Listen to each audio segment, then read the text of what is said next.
please hit got it so that for any of our friends who cannot join live today, or if you have to depart a little bit early, that will be just fine. And you'll get to experience everything that we're going to share today about how to create those meaningful mentorships in your life that are really the secret to accelerating not only your career growth, but your personal satisfaction and happiness. And I am so thrilled that we have Kinetic's Maureen McCloskey here to share a little bit of her experience of how mentors have shaped her life. So Maureen, thank you so much for joining us.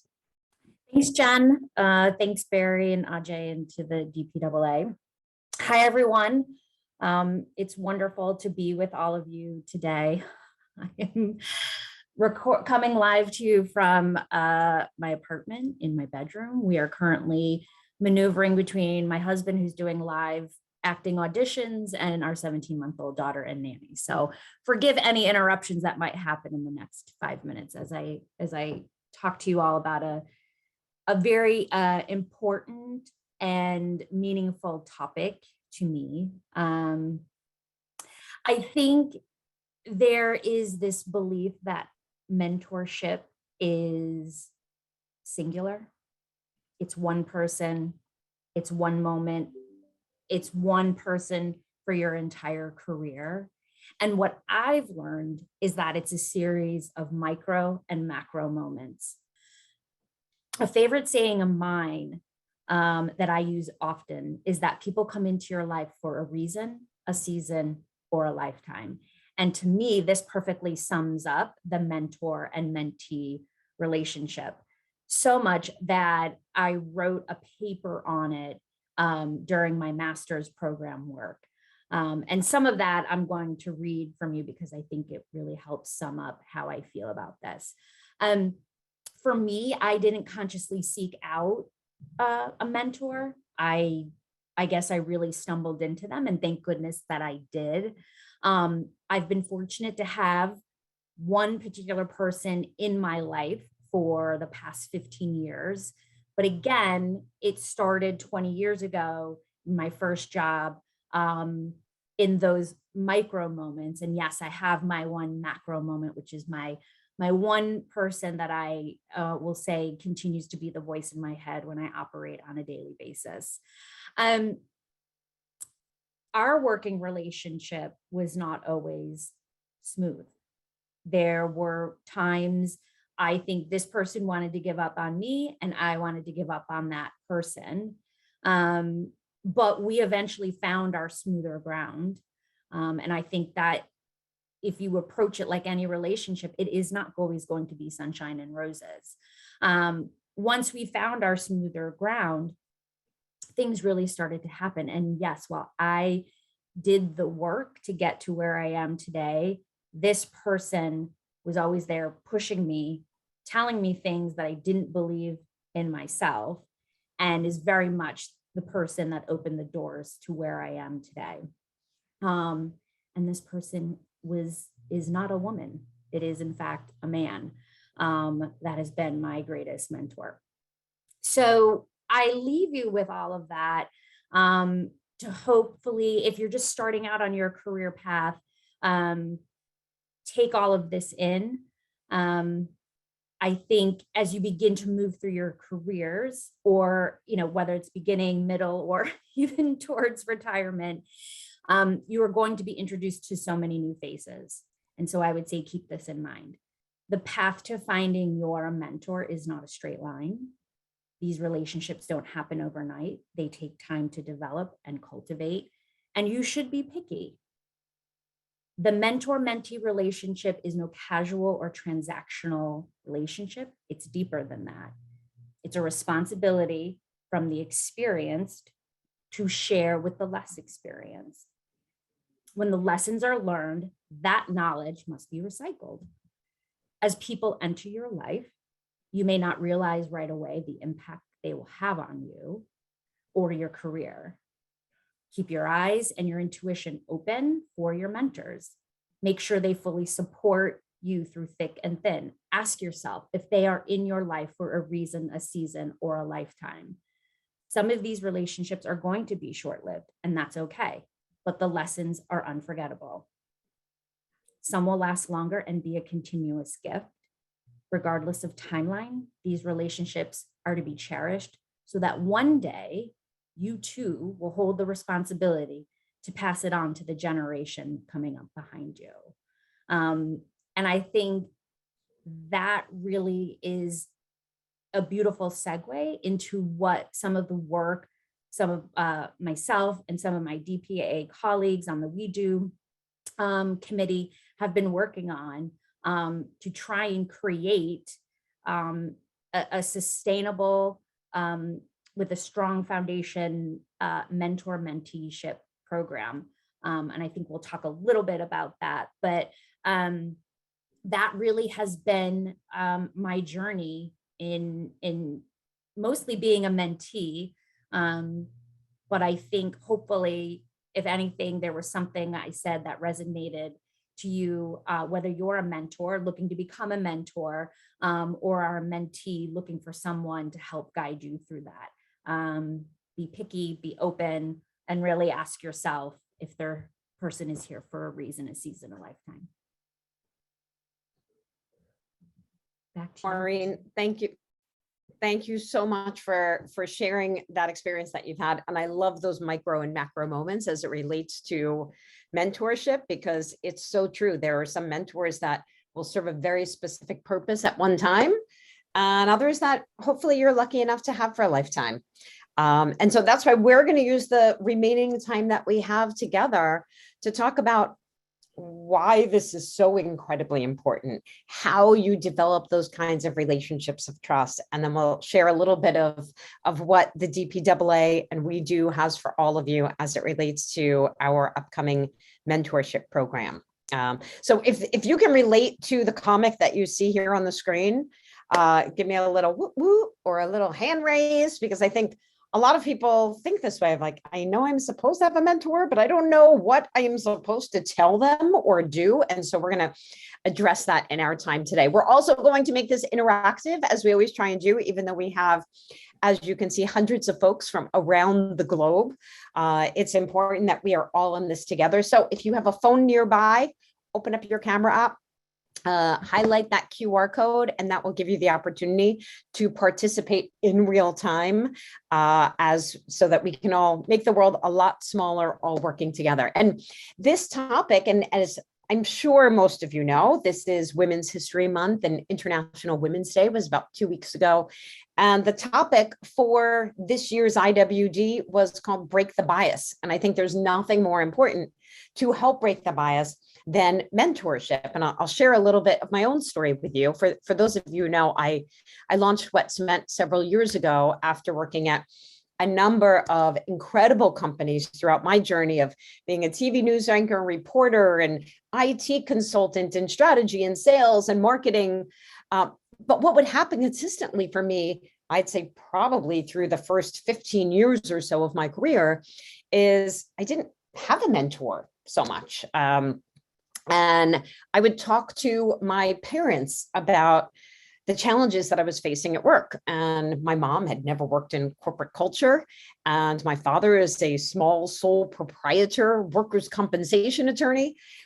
And so I talked to my mom quite frequently. And the advice she would typically give me if I was talking about challenges or how to navigate politically was, well, you know what, Jennifer? She's from Brooklyn and lived in St. Allen for many years. Jennifer, you don't need to worry about this anymore. Forget about this corporate stuff. You should open a dancing school. Well, let me just tell you one thing. When I took dance classes, last time being 30 years ago, I wasn't even that good to begin with.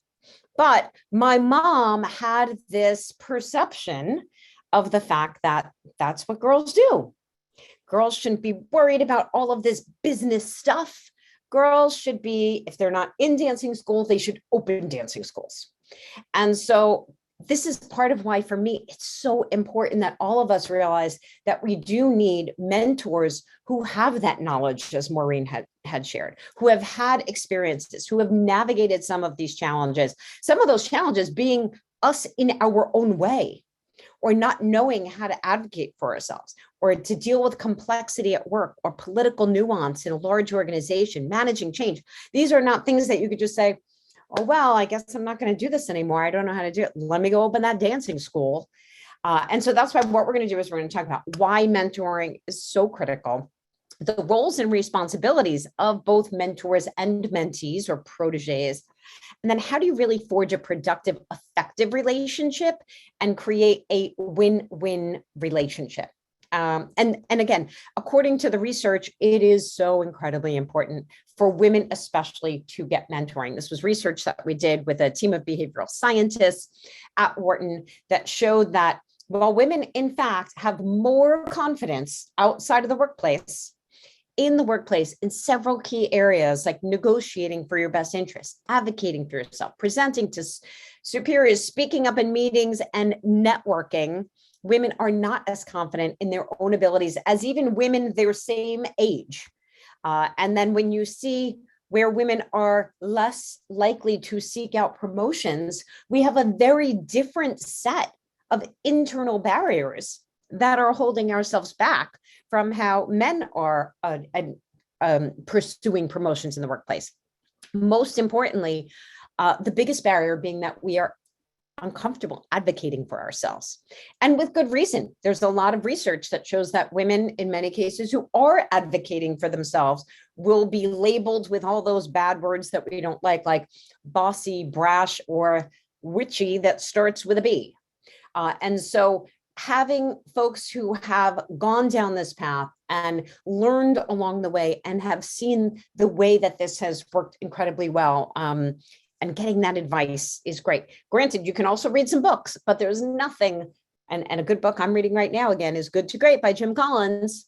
But there's nothing like getting that advice from someone who's walked in their step, in your shoes before. Give me a little thumbs up or hand raise if you ever feel, and you can even use your emoticons there, if you've ever felt uncomfortable asking for help or even having that first conversation with a mentor. Let me see if any of you feel that way like me, because I am one of those people. Okay, I'm seeing Autumn and Kyra, and I bet there's probably dozens of others of you around the world that asking for help can feel incredibly uncomfortable. But what I want all of you to understand today is that mentorship truly is like a professional gift giving. And it's not just a nice thought. There's a lot of research behind it as well. There was a study that was done by Wharton and Chicago Booth School of Business, where what they did was they broke people into two groups. And they said, here is an area of weakness for you in terms of your professional advancement. Would you rather, A, get advice from a seasoned expert around that topic, or B, give someone else advice who needs help with that topic? And of course, no shocker there, everybody chose A, that they wanted expert advice.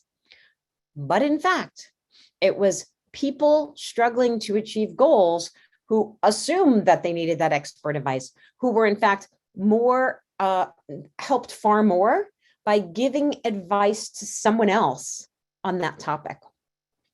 So knowing that, in fact, just being a mentor helps your neurons fire in new ways, that helps you strategically solve problems, it really becomes a gift for everyone. And I also try and remind people that if you've been even in the workforce for a few years, you probably have the ability to help those folks who are behind you, who are just starting out, to navigate in their journey.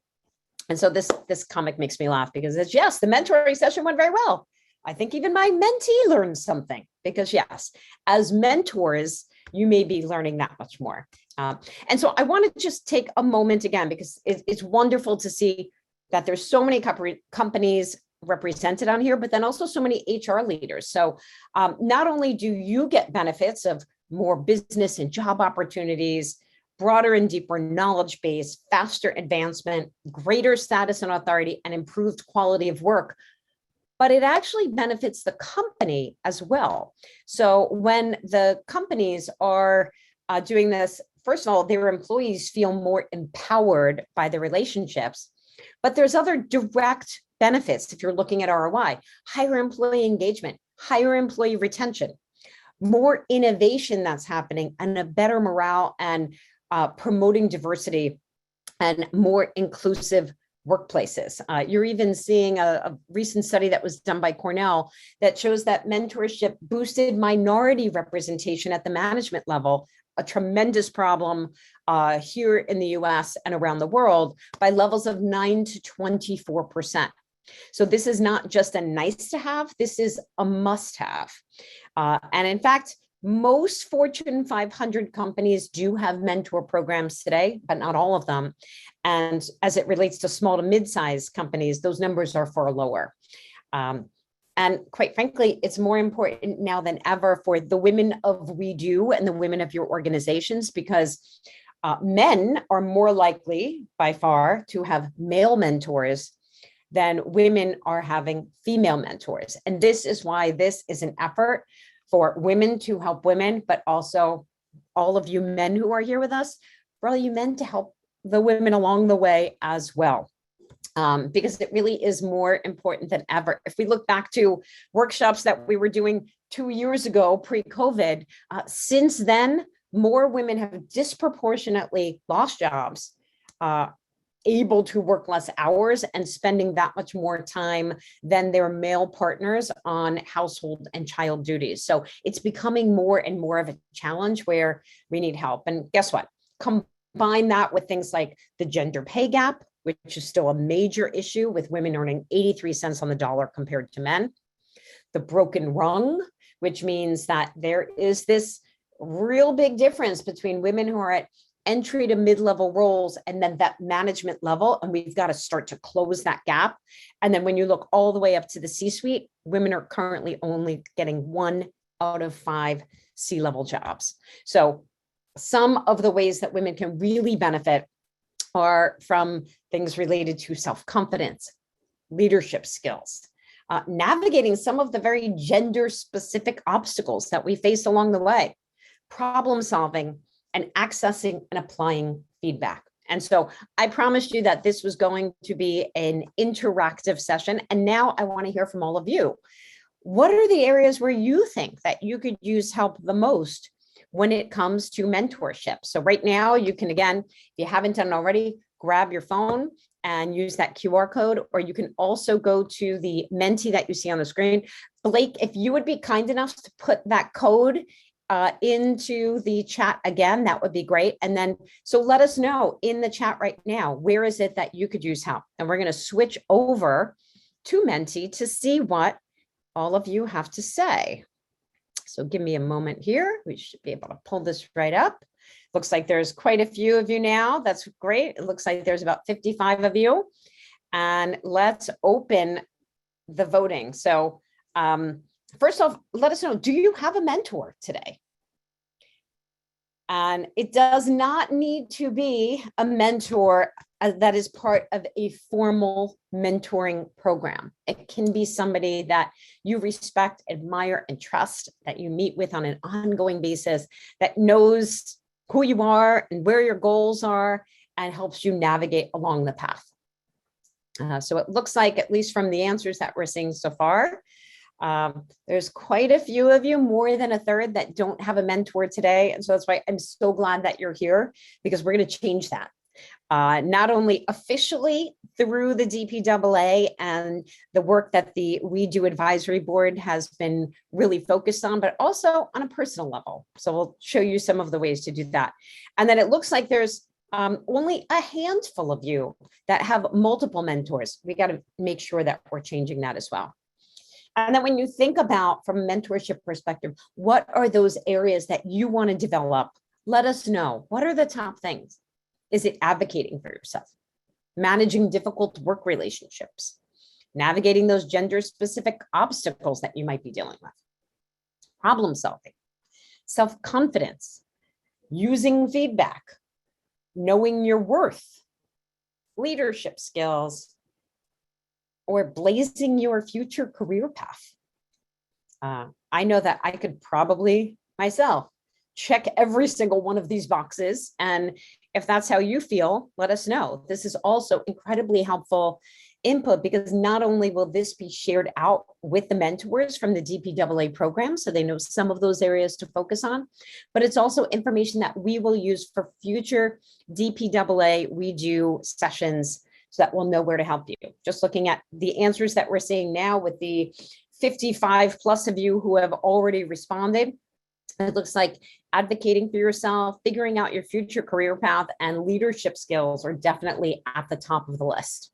And you can continue to share your answers with us, and we'll definitely use this information in ways that will help in the future. So aside from those areas, are there other things that are really important for you that you didn't see captured on that previous screen that you'd like to get out of a mentorship? So take a moment. Sometimes it's easier if you close your eyes and think about what is that one thing or area that you need to develop, that you'd love to get that gift from someone who's really good at this and who's stepped in the you-know-what before, who can help you navigate around it. Friendship, I love that. Work-life balance, that's absolutely something that we've been working on here at We Do for years, considering that it can be so incredibly challenging for women. This is, by the way, a word cloud, which means that when multiple participants put in the same word, you will see that font will be larger as long as the words match up. So if work-life balance is at the top of the list for you, put that in just like that.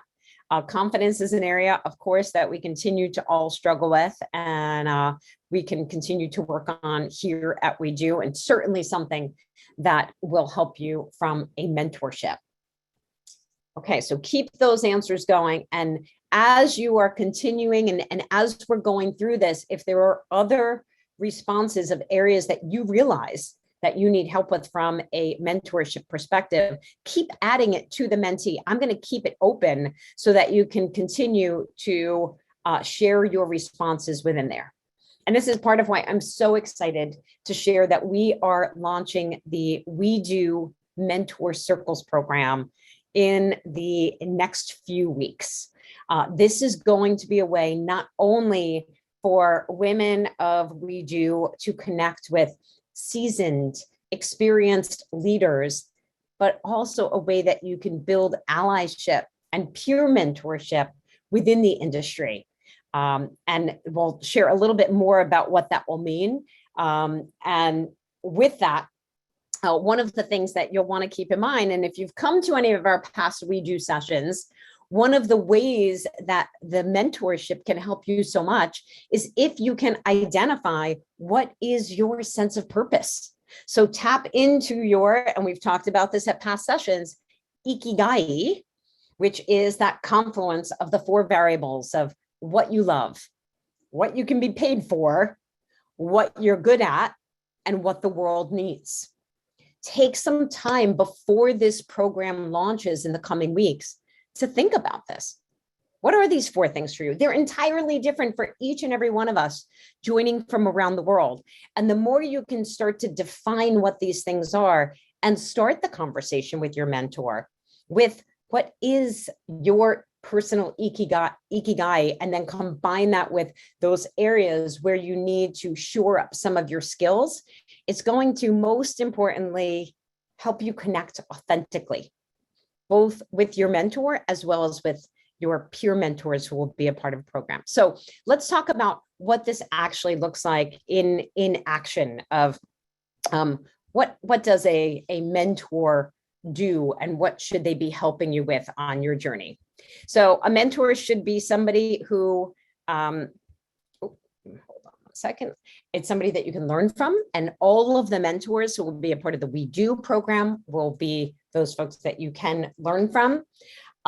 Very importantly, they need to know your interests, strengths, and weaknesses. So if you're not comfortable sharing, they're not going to be able to provide that much value to you. They should know your goals. And in some cases, you may not even know your goals just yet. You may have a sense of what that is. They may be able to help you define those and explore what those options could be. It's also somebody who will give you advice and help you grow. They'll be that person who may give you some hard feedback that you really need to internalize and then act on. And very importantly, a true mentor is somebody who can be a confidant. Everything in a mentor-mentee relationship should be 100% confidential, and very importantly, should care about your success.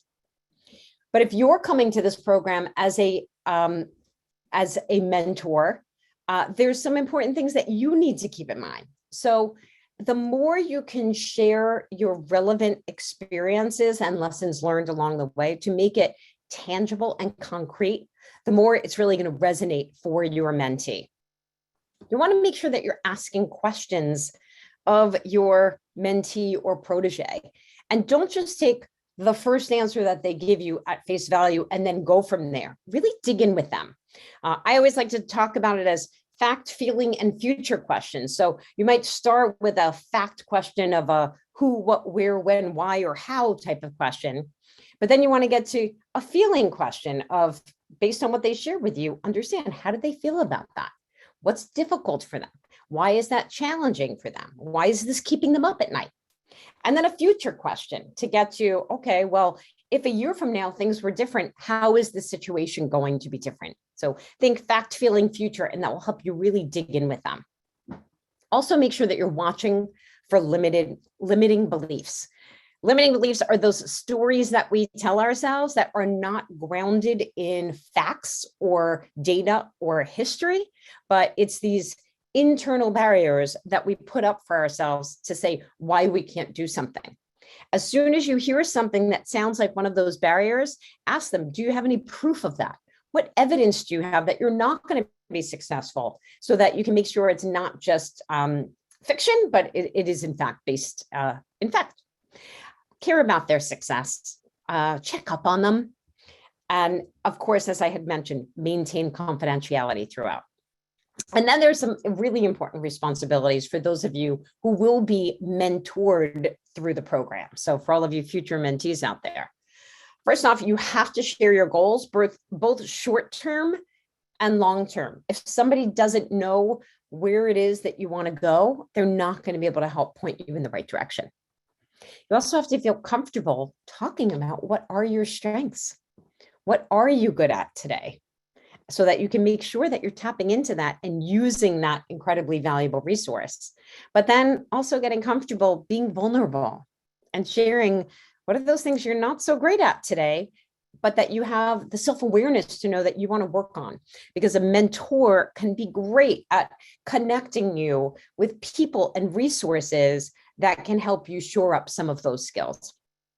And then you want to make sure that you're approaching this holistically and sharing those challenges, not only just in work, but in your personal life, as we saw from all of you, work-life balance being a big challenge that's out there.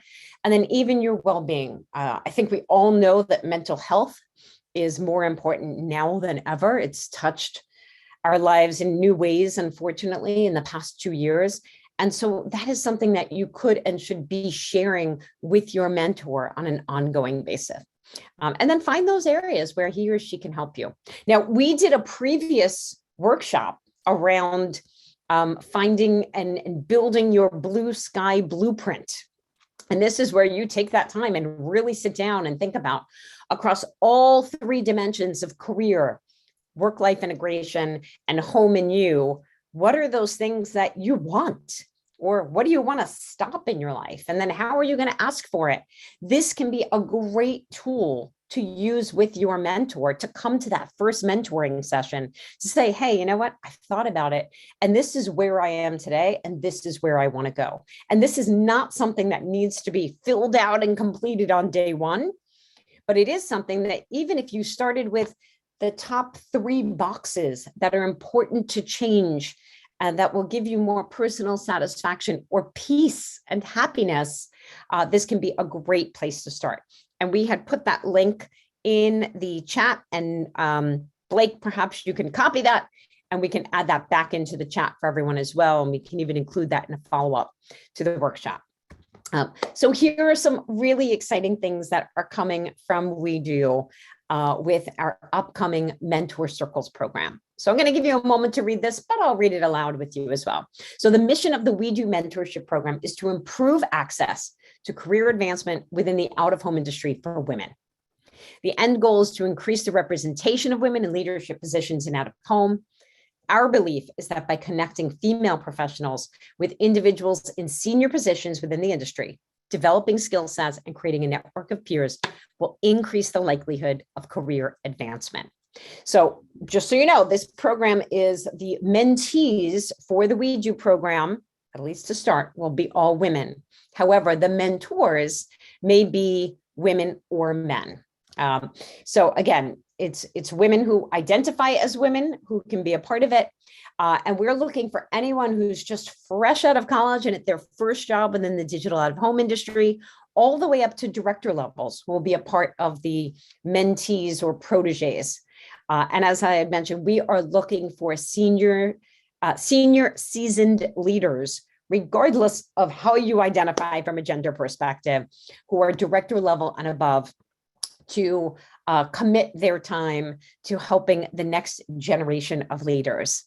And we call it the Mentor Circles program because the idea is that you will work with one mentor, but you'll be paired with somebody else who's also working with that same mentor. There'll be times where the three of you all meet together as a triumvirate, and there'll be times where you meet one-on-one with your mentor, and then ideally one-on-one with your peer mentor or ally who you share the same mentor with. And so this way we start really building out that personal board of directors, which is so important, where you'll be developing mentors as well as peer mentors at the same time. Now, there's something really important we want to talk about with this program, which is this is the official program that's rolling out over the course of the next few weeks that you'll see coming from the We Do leadership here at DPAA. But this should not be the only mentor that you have in your career. It is critical that you build relationships with a variety of mentors. So as you saw, as you all shared, most of you only have one mentor, if any. We want to make sure that we are expanding that out. And so I want to say that just because your company may not have a formal mentoring program, which could be another way for you to find an additional mentor, it doesn't matter. And quite frankly, you never even need to utter those very awkward words of, are you my mentor? Or will you be my mentor? Just like the old book from P.D. Eastman that I love of, are you my mother? No, you don't need to say that. All that you need to do is you need to build a value exchange relationship. It's sort of like if you would go up to a stranger and ask them to be your mentor. Don't do this. We see this quite a bit where people will approach a celebrity, a Sheryl Sandberg and Oprah Winfrey, and say, will you be my mentor? Or it might even be an executive at your company who you've never even had any kind of interaction with before. Don't think of that as your ideal mentor. Think of someone who, let's say, within your sphere in your world today, who might be a level, 2 levels, maybe even 3 levels above you. But I really ideally shoot for that 1 to 2 levels senior to where you are today. Part of the reason you don't want to go all the way up to the top is it's a little awkward, sort of like if you were going to ask somebody that you didn't know to marry you, right? You would never do that. And so when you do want to start that conversation, even if it's somebody who's 2 levels above you, who you don't necessarily have a relationship with today, the best way to start to build a genuine, again, win-win value exchange relationship is what I like to call to earn it, to learn it. And it's as simple as scheduling a virtual coffee with that person. And it can be as simple as shooting them an email that says, I admire what you do here. I'd love to learn a little bit about your story. Would you be open to grabbing a virtual coffee together? Make it a max of 15 to 20 minutes. Set that bar really low in what a time commitment would be. I promise you, there are no senior leaders in your organization who get a note like that to say, I'd love to learn from you. I admire what you're doing. Would you be open to sharing your journey along the way? If that person says, sorry, I don't have time in the next 3 months to have coffee with you, you don't want coffee with them anyway. They would never be a great mentor for you. But if you do set up that virtual coffee, then that's when you want to make sure that at the right time you earn it to learn it by asking them, is there a big strategic project that they're working on? Or are they starting a new initiative for the organization? Or is there a problem that they're trying to tackle that you may be able to help in some way? And so if you earn their trust and volunteer a little bit of your time to help what they need, I promise you, you will end up building that type of win-win relationship, and you'll never have to say that awkward, would you be my mentor type of conversation. It will just very naturally start to develop with time. And another great way to develop this is to think about who is already in your existing network. Who have you worked with in the past? Who have you joined forces with at some point along the way? And the easiest way to warm those people up are to start off by writing a LinkedIn recommendation. You won't even necessarily need to shoot them an email or send a text or a Slack or what have you. Take 5 minutes and go on LinkedIn and think of who that person is and write a LinkedIn recommendation for them. That will show up in their inbox next time they go on LinkedIn, and it will mean so much to them. You could also absolutely shoot them a message and say, I wrote you a recommendation. You do need to approve that. And hey, by the way, it's been a really long time. Let's grab a virtual or in real life coffee, depending upon if you're comfortable with that and where the world is. So think about it. When is the last time you took the time to write a recommendation for somebody who had a positive impact for you in your career? And you can think back to 20 plus years ago, just like Tom Green had a positive impact on my career. And so I'll be writing you a LinkedIn recommendation, Tom, I promise you. Think about, is there a way that you can even set a goal for yourself? Maybe this is something that you time block into your calendar, that every other week or even once a month on a Friday morning, you set aside 5 minutes. That's a recurring calendar appointment to think about who could you write that recommendation for. So you continue to build out your network and potentially your mentors, your peer mentors, and your own personal proteges, because with time, you want to make sure that you're building out your personal board of directors.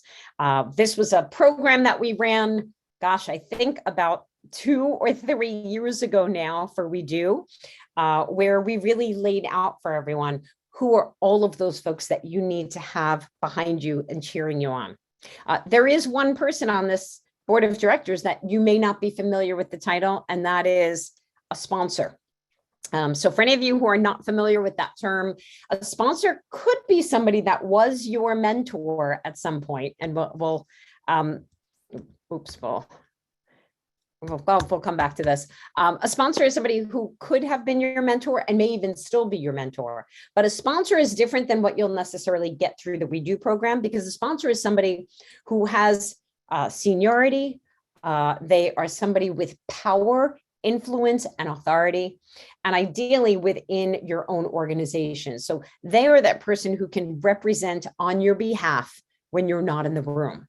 And so start to think about, who do you have that's several levels above you, that knows your strengths, knows where you want to go, and can help advocate for you? As we saw earlier on, self-advocacy is one of the biggest areas that all of you are looking for some support on. Well, this is a great way to make sure that you're advocating for yourself when you're not even in the room. So start to think about, how can you, again, get a virtual coffee with someone who's much more senior and seasoned in your organization, that maybe your sponsor, you're not telling all of your flaws and weaknesses to, but you're only sharing your strengths and where it is that you're looking to go in your career. And then as you're part of the We Do program or in your personal life, think about, how can you create somewhat of a networking alliance? How can you exchange introductions and contacts? So if one of my peer mentors is Debbie or Maureen McCloskey, and I know that Maureen is at a stage where she's like, oh gosh, I need to figure out, how do I get a role on a board of directors for a for-profit organization? That's where I see the next step in my career. I could say, oh, well, you know what? I know this woman or man who actually, they help people get on corporate boards. And so I can make those introductions for her. Or if you're earlier in your career and somebody says, gosh, I wish that I knew more about negotiating. And you say, oh gosh, I have a friend who is so good at negotiating. Make those introductions and help to expand each and all of your networks. And again, time block for it. Set a weekly goal. How many people can you introduce over the course of a typical week? Set the bar low, but set it. Even if you say, I'm going to introduce 2 people I know each week, go for it. Time block the time for it. Make sure you're clear on why you're introducing them, but it's a great way to help continue to build mentorship throughout the industry and the organization. And one of the questions that I get quite often is, well, once I get into the conversation, what should I be sharing? Think of it as just these 3 things. If you need to, pick up your phone and take a picture of it right now. If you go into any conversation with a mentor, potential mentor, a peer mentor, just these 3 things. Ask them about what their journey's been like as to how they've gotten to where they are today. What do they wish that they knew earlier in their career? And if, again, there are any projects or initiatives that they could potentially use some help on. Even if it's not you volunteering your time, that could be the next part of your introduction exchange where you say, oh, well, that's not really my strength. But in fact, I know someone who would be great to help you out with that, and then make that connection. And that connection could even be within your own company, if it's with one of your colleagues, or it could be on that if it's part of the We Do program. We talked a little bit about sponsorship already. And so I'll also just share that, again, as you think about what does mentorship look like, allow it to go beyond even just We Do. Make sure that you're getting involved with industry associations and continuing to expand your network, which will expand your thinking as well as your inclusive mindset. For all of the women who are a part of today's effort, you may want to look into programs from She Runs It or the IAB or the Alliance for Women in Media. There are a lot of different organizations around the world that can help you to continue to build out that network. And then as you spend some time thinking about your ikigai or your personal purpose, think about what matters to you in terms of how you view what the world needs. And then volunteer your time. Another great way to build out your network and start to build very genuine and authentic mentors and mentees. So like for me, I volunteer my time with Working for Women, C Sweetener, and Impact 100, which, by the way, you can check out Impact 100 for those of you who are all in North America. It is an association of 100 women that all get together, donate $1,000, and then grant that $100,000 to a local organization that you help to determine who is the winner of that. An amazing way to meet other committed, devoted, philanthropic women that you should have probably a lot in common with.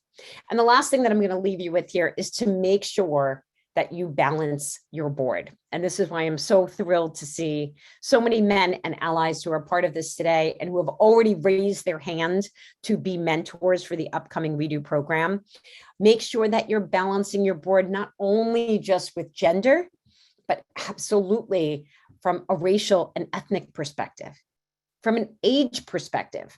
If you're in your 40s, make sure that you have mentors that are in their 40s and 50s and 60s and 20s and 30s, perhaps, because it's those folks who are younger than you that may have a really fresh take on what's happening, especially when you look at the programmatic digital out of home industry. I know that many of my colleagues at the trade desk that I am constantly learning from are 10, in some cases, 20 years younger than I am.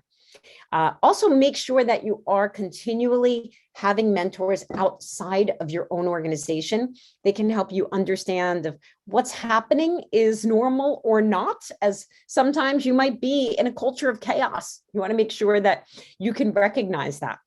And then finally, go just beyond digital out of home and look for building out some of those authentic relationships in other industries as well.